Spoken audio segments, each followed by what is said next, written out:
qaabka loo tartamaan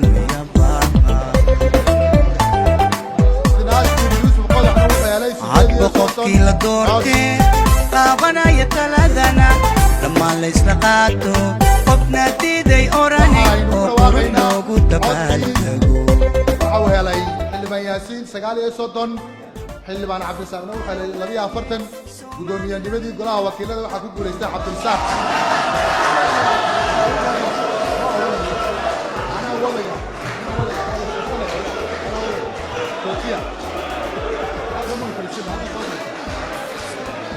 cabdisaaq soo fadhiisa hambalyeed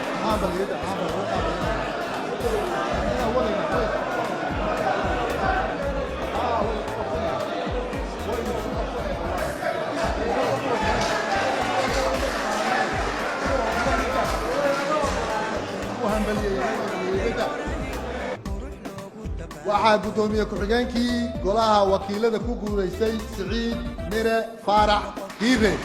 koowaad waxaan u helay 41 cod buu helay ha hambalyeeyaan cumarna wuxuu helay 40 cod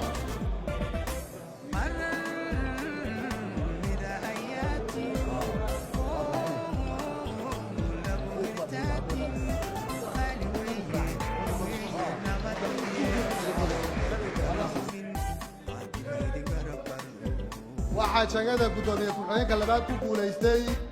xildhibaan cali xaamud jibriil oo helay 43 cod wax cabdinaasir yuusuf qodaxna wuxuu helay 38 cod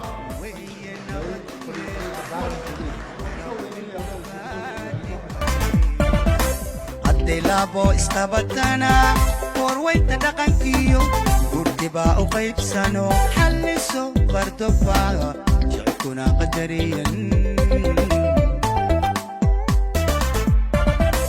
hadday laabo isqabatana warwaynta dhaqankiyo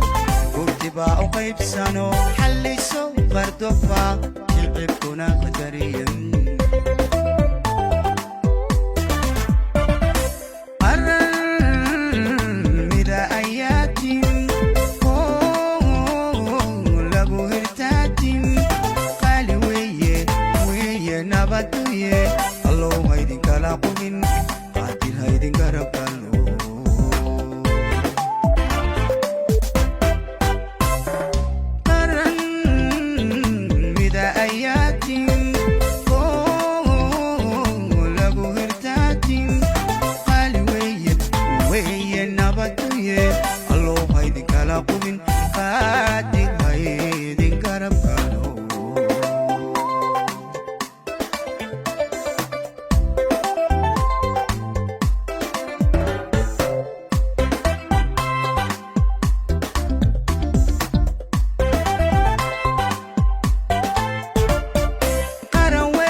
hadba qofkii la doortee